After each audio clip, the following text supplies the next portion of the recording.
Welcome to Unstoppable Stories That Move. I'm your host, Sally Head Dahlquist.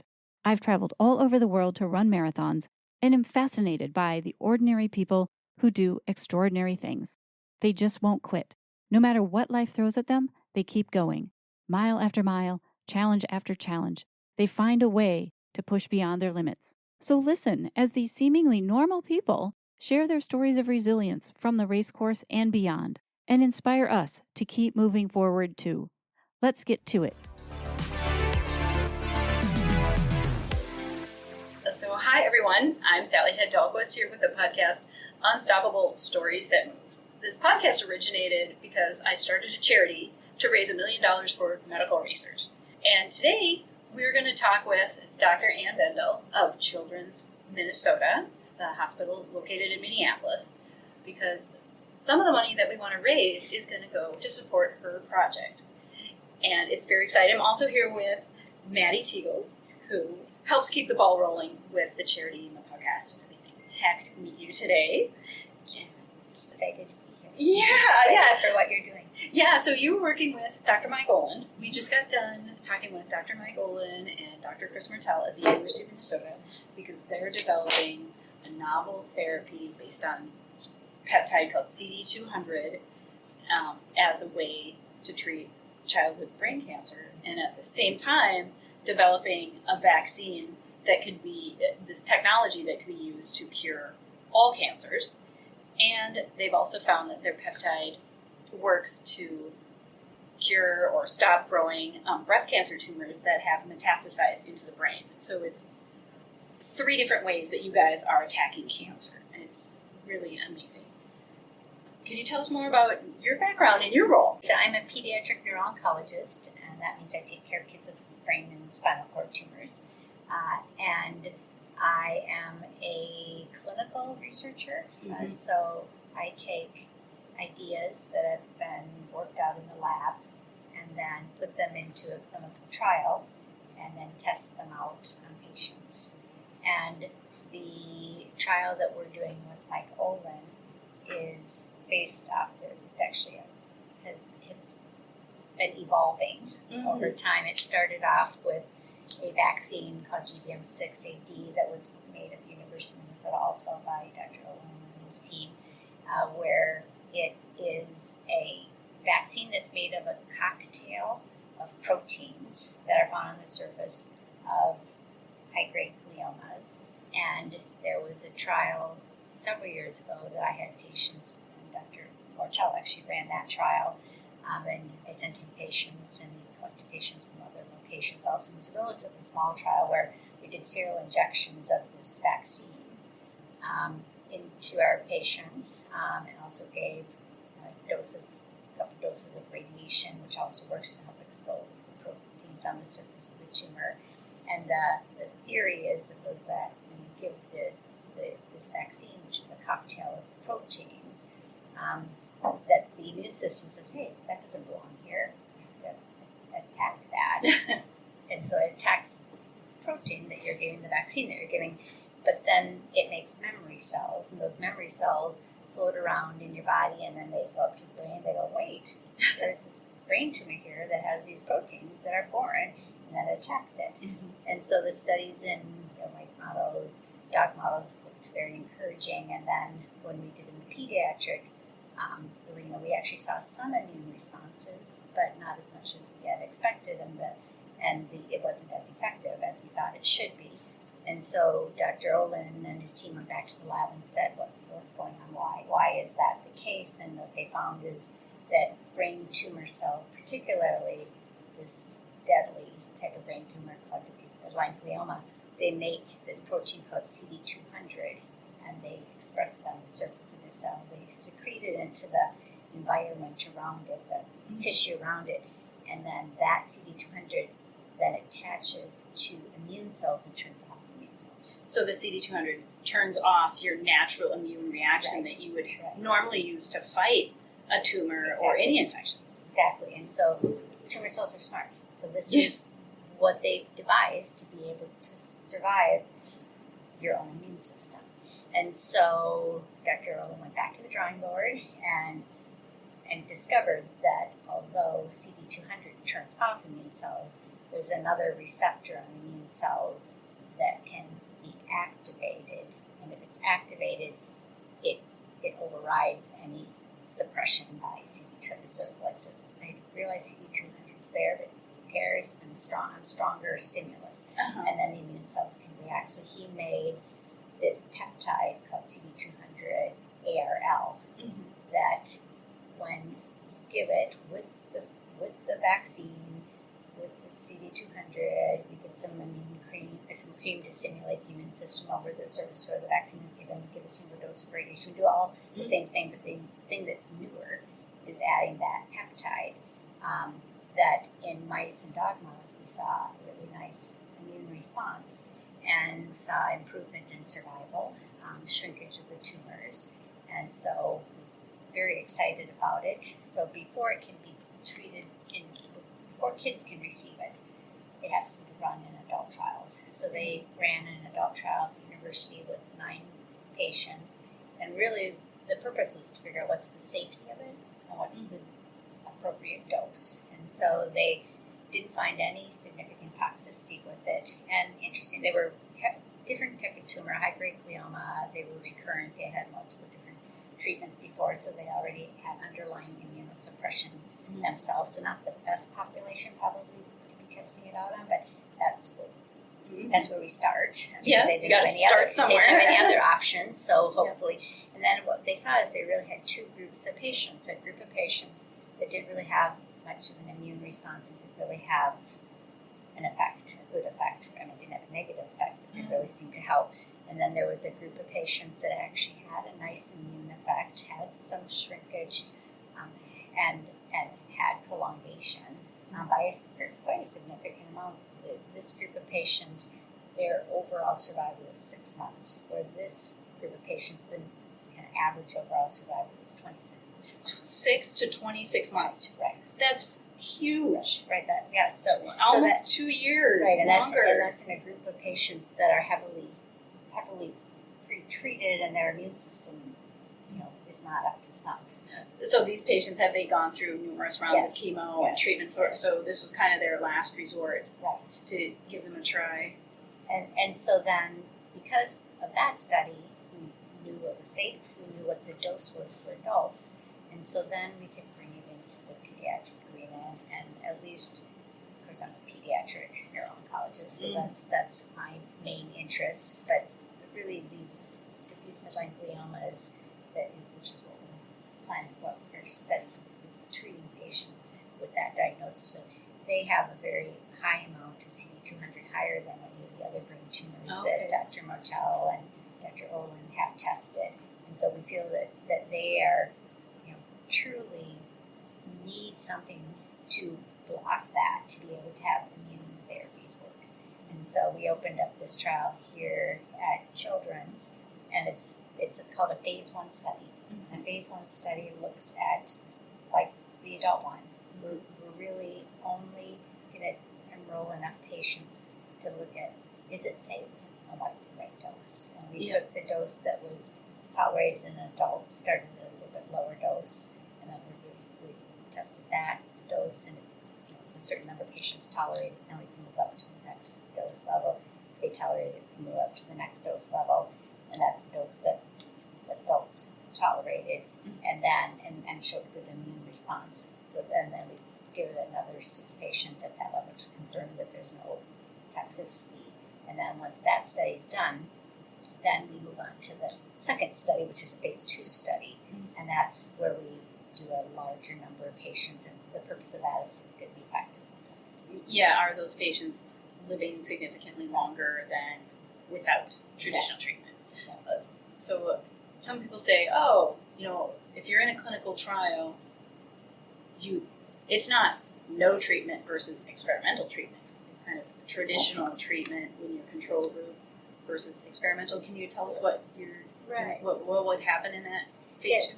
So in the phase 2, we are actually going to be comparing with historical controls. Okay. Because diffuse midline gliomas, which is the main population that we're targeting, there's no cure for it. There's no cure. So that child is diagnosed with diffuse midline glioma, so the length of life is typically 9 to 11 months. 9 to 11 months. And that they all die. So that all of the patients are going to get this treatment. Right.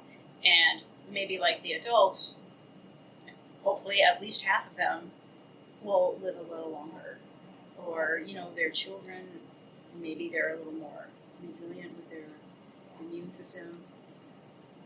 And I guess a couple other things is this, we're tagging this onto standard of care. Yeah. And so the standard of care for diffuse midline gliomas is you can't surgically remove it. So we biopsy it to confirm the diagnosis. And then you do radiation. And the radiation actually does usually slow it down. That's the 9 to 11 months. Without that, they would die sooner. And it typically will improve the symptoms before it starts to grow again. But then once radiation is done, then they can enroll in our study and have that be then additional treatment on top of the primary treatment to hopefully improve on that outcome. So is there a limit to how much radiation they give? Like you would give that for 6 doses or something? There's a standard. The standard dose is to do. We dose Monday through Friday for 6 weeks. So 6 weeks of radiation, and then the trial actually has several parts to it there. So when we say the vaccine, it's actually that they will get cream put over there. We put it over the above shoulder blade, the scapula. The scapular shoulder. Right. So we put cream over there on both sides, and that is chosen because the lymph nodes in your neck here are supply this area, but they also go up to the brain, and so it seems to be a good location to do it. And then each time they get a vaccine, it's a 2-day. They're 2-day series. So they get the cream, which stimulates the immune system, and then a shot of the CD200 ARO to start trying to get the bind to the immune cells and start getting them revved up and starting to inhibit the CD200 effects on them. And then the second day they come in and they get the cream and then the CD200 and then that GBM6 vaccine. So we do them kind of serially, 15 minutes later, then we do the next one. Okay. And then on day 15 we do one more dose of radiation. It's a relatively smallish dose of radiation. But we do that because it's safe to do on top of, even though they just got 6 weeks of radiation, it's still within the dose that they can tolerate. But that helps expose the proteins on the surface of the tumor cell to make it more recognizable. And then it also helps with the immune reaction also. And then we do that we do it weekly for the first month, and then we do it monthly for 2 months, and then we do it every 2 months, up to 2 years. And the kids have tolerated it. They are going to school, they're enjoying life, they haven't seen any significant side effects. They're really quite nice. Yeah. How is their mental capacity? How is that? It's good. And so they're our trial actually goes up to age 25 because the FDA allowed that as kids and young adults. So we have kids at the current time. The youngest is 6. We have a couple ones that might be that depending on if they continue to be eligible.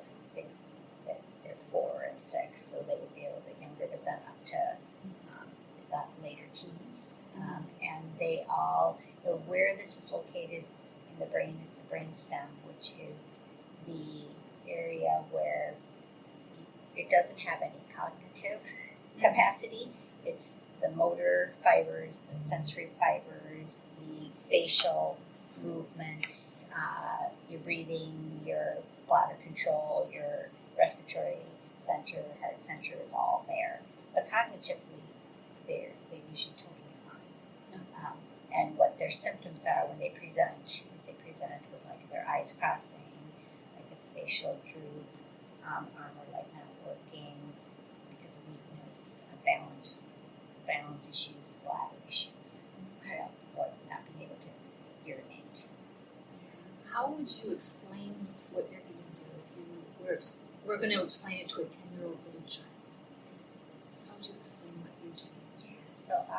So first of all, I would get my child life to help me. I don't know if you know what child life is, but they have a master's in teaching children how to understand things through at their level and through play, and they also help support patients, and they also pick up great toys. I don't know if you know, but anyway, they're just lovely people. But I usually have them come in with me to help make sure that I explain it appropriately. But yes, I would say that I'd compare it almost to like their vaccines, because a 10-year-old knows about vaccines. So I'd say that you've had many vaccines your life. Think of like measles vaccine, which of course people probably know what measles are.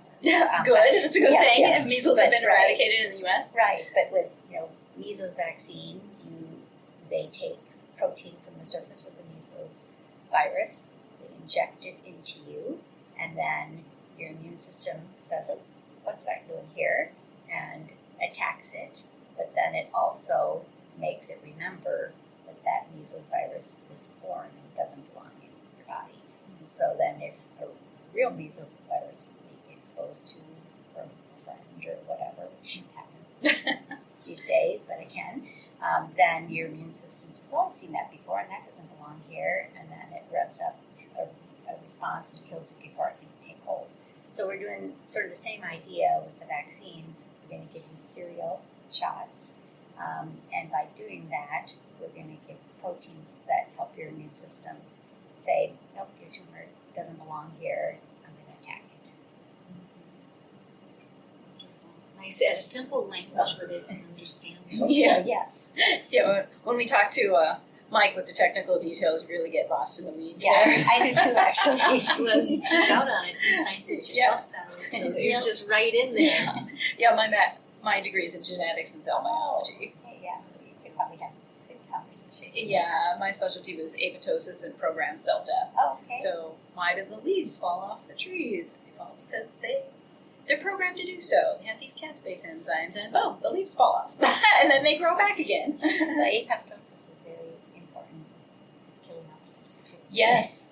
Yeah. So my company developed fluorescent reagents or color molecules to detect cells that had caspase enzymes. So that means those cells were dying. They were like your red blood cells last for 3 or 4 months, and then they naturally die.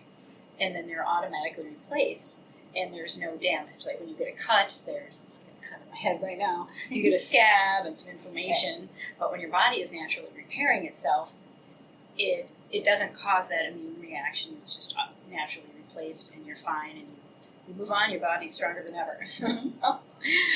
Yeah, so we were, our customers were really trying to figure out ways to use caspase enzymes so that the cells would self-destruct on their own. So it's yet another way of attacking cancer. Yeah. And we have about 3,000 scientific publications using the products. And Did you use it for brain tumors? yeah, You the did? people, I don't remember. I'm sure we did. Okay. And so a lot of our customers they get an animal model like a mouse or a rat that has a brain tumor and give it a treatment. And then they would inject it with my product. And if the treatment was working and the brain tumor was dying, it would turn red. And if it wasn't dying, it wouldn't turn color. And they could say, "Oh, this treatment works, this one doesn't." So we sold these color molecule tools that would assess dead and dying cells as applied to cancer research, Alzheimer's, inflammatory problems, just every spectrum, arsenic contamination. It's really quite cool. So that was one product line we had. The other product line was like the blue line on the COVID test. So in 2020, I sold out. Oh, Yeah. Kind of regrouping what I'm doing, and have always wanted to give back to the medical community because I myself was sick as a kid and know exactly what those kids are going through. But Sorry about that. thanks, yeah, and that was really hard. My journey through the American medical system wasn't pleasant, but it was very effective. So I've now lived 41 years longer than I was supposed to. And it wasn't cancer, but it was some other problem, and effectively been cured. And so this is kind of my way of giving back. Yeah, and saying thanks, and especially now with the NIH budgets being cut. Yeah, and I understand you have to make hard choices to balance the budget. I myself had significant financial, was practically bankrupt, funding my own company, trying to get these molecules out there, trying to do our own part of research. And you have to make tough choices. And so rather than complaining about it, I'll just start my own charity and do something. I like that.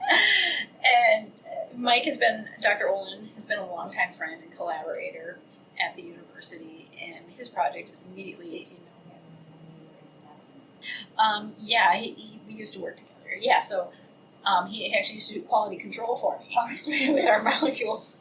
Yeah, so that started about 2000, 2004, and when he defended his thesis in 2005, I went and watched. It was pretty fun.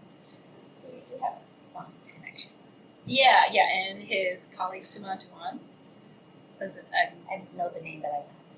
Oh, okay. Well, he and I worked together since 1992 at R&D Systems, back in the day. I've only had 2 real jobs at R&D Systems and then working for myself. Yeah. It's an amazing story. Thank you for taking your story and doing it. Yeah, it's a dream come true for me. So I'm hoping that for these kids and your projects, that will be a dream come true for them as well. And I guess the way that I see this is that my hope is it will be the cure. Realistically, may only prolong their lives. Yeah. I guess there's also a possibility that it might not even do that, but we learn from each of these projects, and the last one taught us about the CB200 and how important it is, and so science is, we're not going to find a cure unless we do active research. That's the only way we're going to figure this out. Unless you keep going. We just have to learn something. And you have to try. And we have to try new ways. Yeah. And otherwise, we're going to be stuck with no cure. And there's 5,000 kids each year that get brain tumors. There's about 500 or more each year in the United States that get this deadly brain tumor. And it's really sad to have nothing done other than radiation. And that's what we've offered them for the last 30, 40 years. Mm-hmm. Until now. Until Mike's breakthrough. And I have to say, we have tried many different chemotherapy drugs. We've tried giving radiation various different ways. So it isn't that we haven't been trying, but we just haven't made progress with the typical chemotherapy. So now we have to look at other ways, and immune therapy is a new way of trying to approach it. And certainly with the preliminary data through animals and the adults, it would lead us to believe that immune-based therapy might have a role. Yeah. Yeah, and so with clinical trials, there's usually better cures for childhood diseases because parents are willing to enroll their children in clinical trials. Parents will do anything to save their children. Would you kill 1,500 rats to cure your child of brain cancer? Yes. Yes, you would. Do anything. You would do anything. And so it tends to be that when clinical trials for children have higher enrollment, a little better cures. So if you're an adult out there, enroll in those clinical trials. Yes, it's very important. And the other thing is that many trials, they do have side effects. The side effects. And that's another thing that our teenage adult patients, I don't have too many adult patients, but some young adult patients, they will back out because they don't like the side effects. Yeah. Where the parents don't usually let the kids back out. Right. And we found that there are some pediatric cancers, particularly leukemia, Yeah. that if you're if you're an adult, at least a young adult, treated on a pediatric trial by a pediatric team, you actually have a significantly better prognosis. So, like the adult hospitals will send us their young adults, and I think it's because we just push the envelope harder, and we need to be aggressive with those treatments. Yeah. So, yes, they'll have side effects, but there's a cure at the end if you do that. Yeah. And then we don't give breaks in between. We keep on tight schedule, and it pays off. And so I think the kid, and then also younger individuals tend to be more resilient, both emotionally and physically. So. And they don't have the responsibilities of the rest of the adult world. Right. On a job, family. Yeah. For me, I was a young kid, just beginning, and it was like, oh, what's my future's gonna be like? I don't have a future, so I'm gonna risk it all and do everything. But you think about, well, And it paid off. Can't believe it.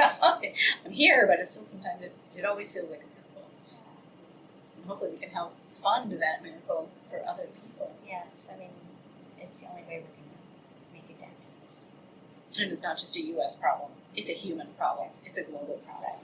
Yeah, well, so for our second trial, so the first trial, this phase 1 trial, is just here at Children's, because we're going to enroll, assuming the rest of the patients continue to do well, then we're going to have to enroll as many patients to be able to get the answers of what's the safety data and the dosing data. So we'll end up having to enroll a total of 18 patients total. But then our second one, which is a phase 2 trial, we're hoping to do through international consortium that we're part of, which will be treating patients within various institutions in the United States. Will have it open, but then also several different institutions internationally too. So you could go global with this once you hit that phase 2. Yeah, and OX2 said that they are capable of helping to be able to get the product to the other centers that we work with through this consortium. And are you yourself working off of any NIH grants now, or? I am not, lucky for me. I just have private philanthropic grants, Okay. which that I'm using. And actually, for this study, I guess I should speak.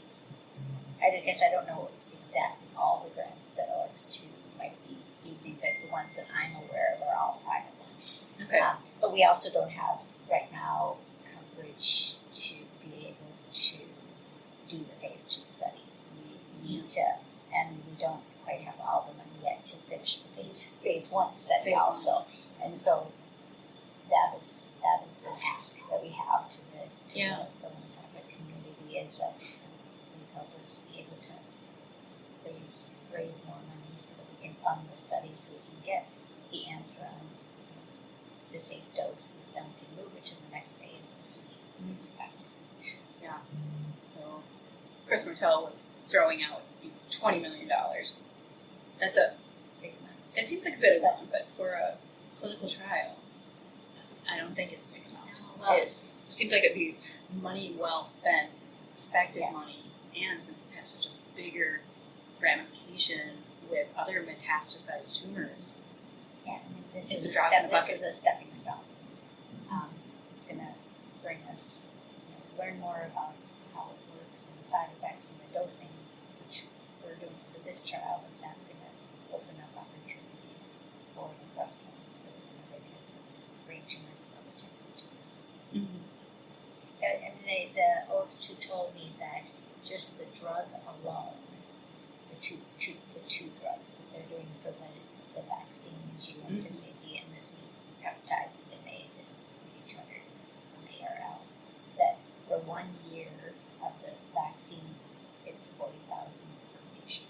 $40,000 per patient to receive the medication. That medication, right? And that doesn't count for although MRIs are standard of care, so that would be charged to insurance companies. We'd be following that anyway, but it doesn't involve like some other aspects of the study, the data collection and the analysis and whatnot. So Yeah.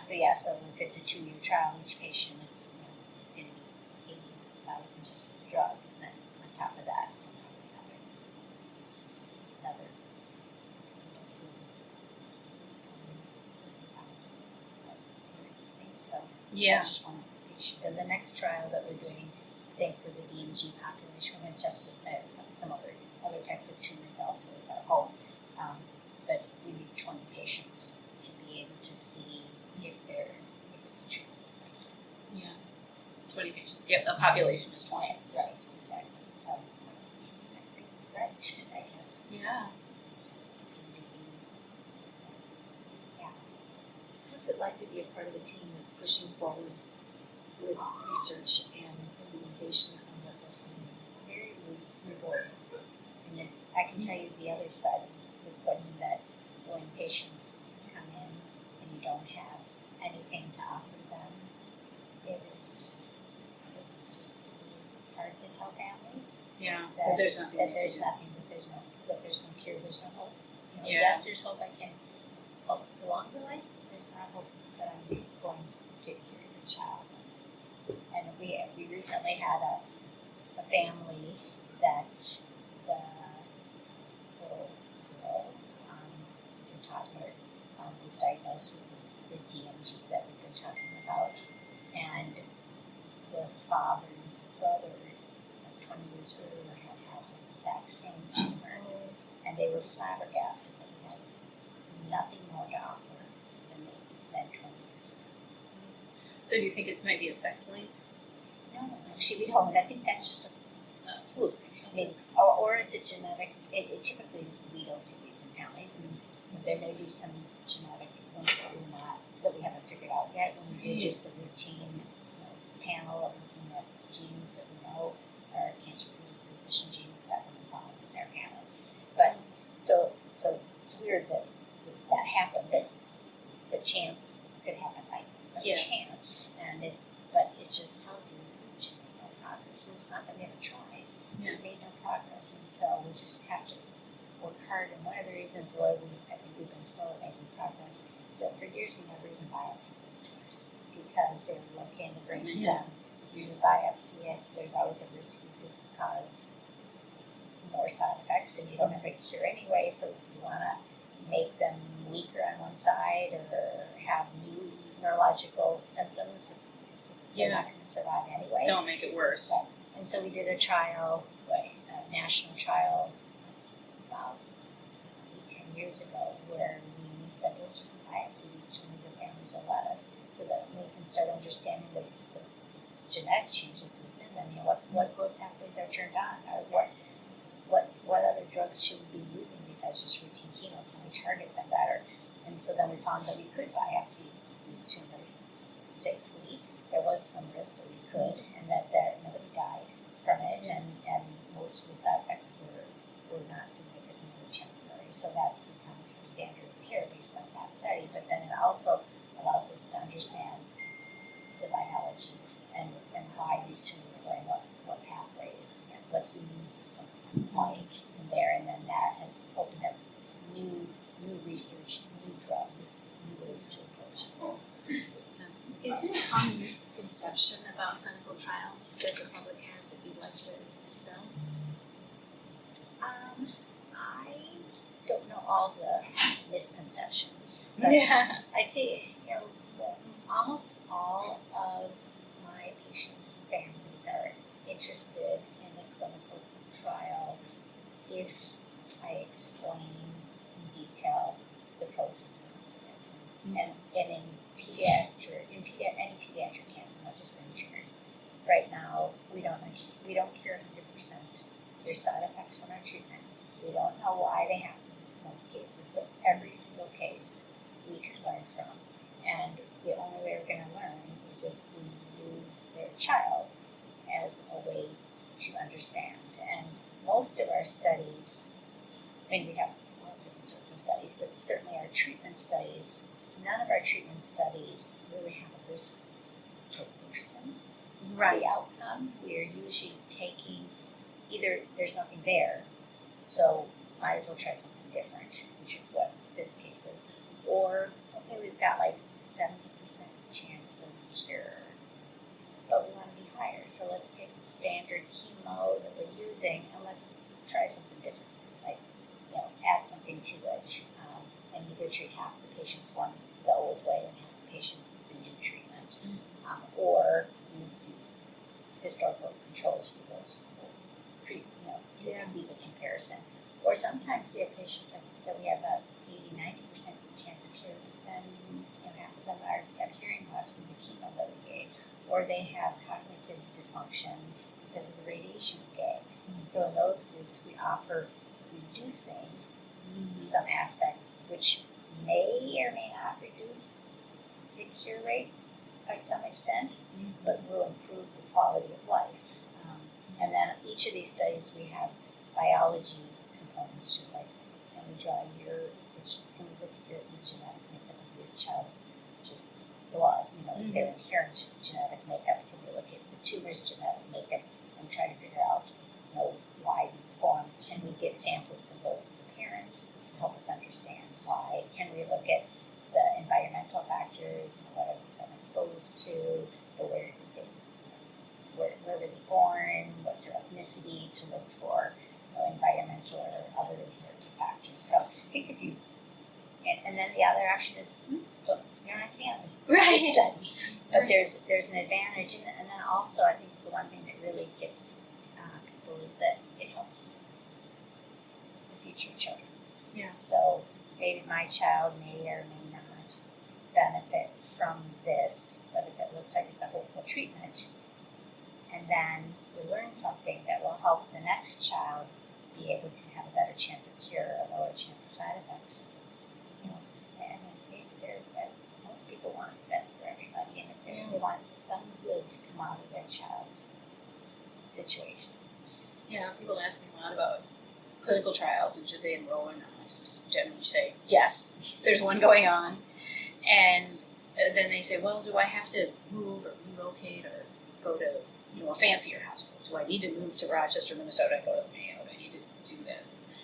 Well, the answer, I say, well, if that's the center of excellence, you might want to go there, or make sure that your current doctor is staying informed on what clinical trials are out there by attending scientific meetings, talking to colleagues, reading the papers. Their patient may not be eligible for your clinical trial, but at least they know about it and aware. And I think people who are on a course of treatment, you want to live as long as possible, because then while you're on that, something new might come up, like what you're developing.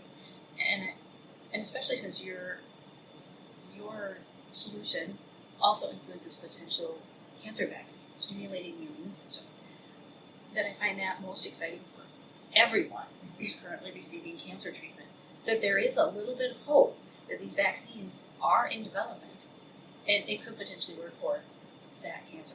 So really, you never have nothing to offer them.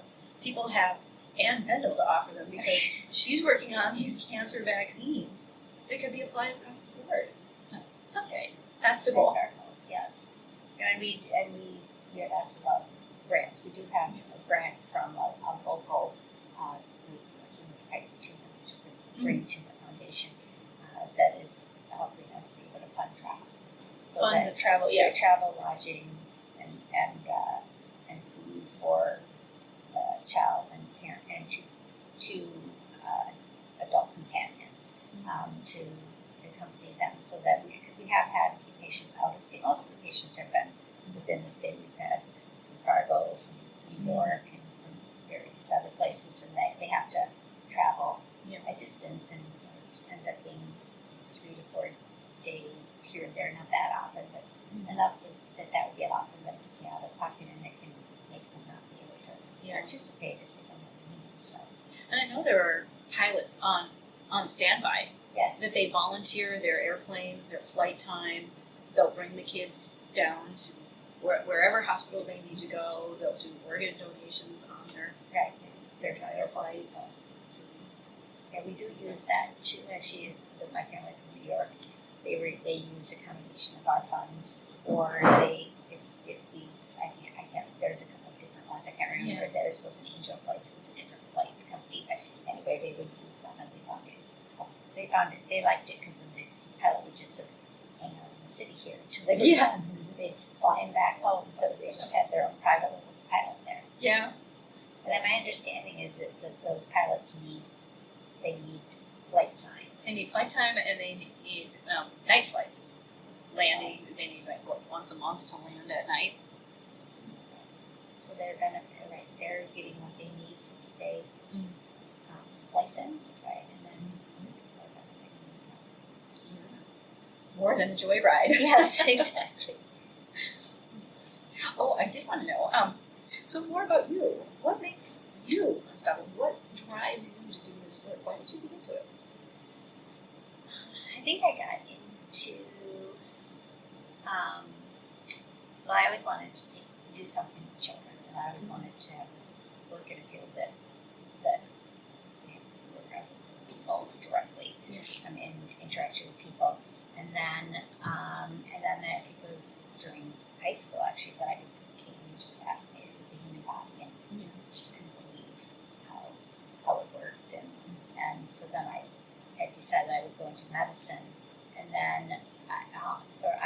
I just had a lot of exposure to pediatric oncology as I went through college and medical school. It seemed to be those were the rotations that I ended up in before I even got into college. I worked in a lab at the university that was the cytogenetics lab, which we did a lot of. I just processed samples that came in. But Cell samples? Right, exactly. Microscope slides? Yes, and harvested yes. So anyway, I did that, but it exposed me to the importance of the genetic testing done in cancers, and it's a way to follow the tumor to see if you're clearing it or not. And then I worked in a lab, a pediatric bone marrow transplant doctor, and we were looking at specific leukemia type, and so I it's just the way I just happened to go, not actually by choice, but then it made me really, find the field quite interesting, but then also really like the people that I worked with, and I think what's most rewarding and why I think I really chose it is that you get to meet families that really want the best for the child, and you can help them through this horrible moment. And then the majority of our patients we cure up to 80% of childhood tumors, 75% of brain tumors. But we cure most of the kids. And then can you say that a little louder? Yeah, we cure most of the children with pediatric cancers. We cure about 80% of all childhood cancers, and we cure about 75% of pediatric brain tumors. Brain tumors. Yeah.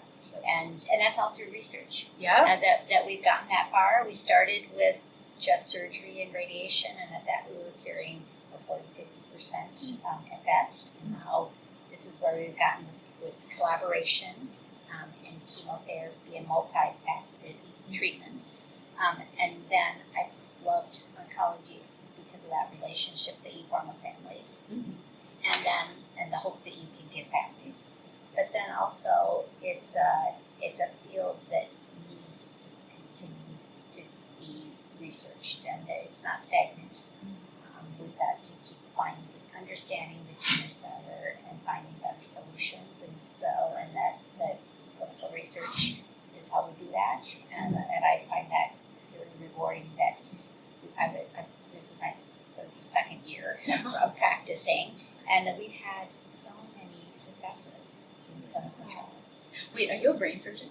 I'm not. You are not a brain surgeon, but almost. You work with that. I would never do surgery. You wouldn't want me to do surgery, but I am an oncologist, so neuro-oncologist. So I do the chemo, and I sort of am the quarterback of the team, help direct things. So, I will say thank you so much for taking an interest in our project and trying to have success, find some answers, and support all those families and patients that have this horrible diagnosis.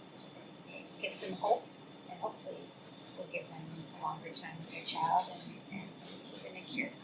Yes. All roads lead to a cure. I would say Mhm. that. Yes. Well, thanks for having us on. It's been wonderful to talk to you and learn more about how this research works that's behind the scenes, hopefully for most people, you know, and insights with what progress is happening and how that's going to help everyone. I really do have a lot of hope that these cures are on the horizon within the next generation. I think there's going to be a lot of breakthroughs, especially now with AI coming along, to analyze all the scientific papers. Otherwise, as a researcher, you're sitting there reading every single paper, and you got to read like 100 of them and try and figure out where it's coming from and put this piece with this one. And now I'm hoping with AI they can do more data analysis of all the published, thousands of published papers that are out there. It's amazing. So thank you for doing what you're doing. Thank you. Thanks for tuning in to this episode. I hope you enjoyed listening to it and learned a few things. Well, the people that we talked about today, they don't quit, and neither should you. Whether you're running marathons, rebuilding your life, or just searching for that next spark, you are more capable than you think. If this episode hits home, share it, subscribe, leave a review. Let's build this community together of relentless people who refuse to stop moving forward. And if you want to do something even bigger, support the mission. We're raising $1 million for medical research, and your support makes a difference. Check out our website at unstoppablestoriesthatmove.com. I'm Sally Head Dahlquist. Until next time, keep running, keep pushing, and never stop proving to yourself what's possible.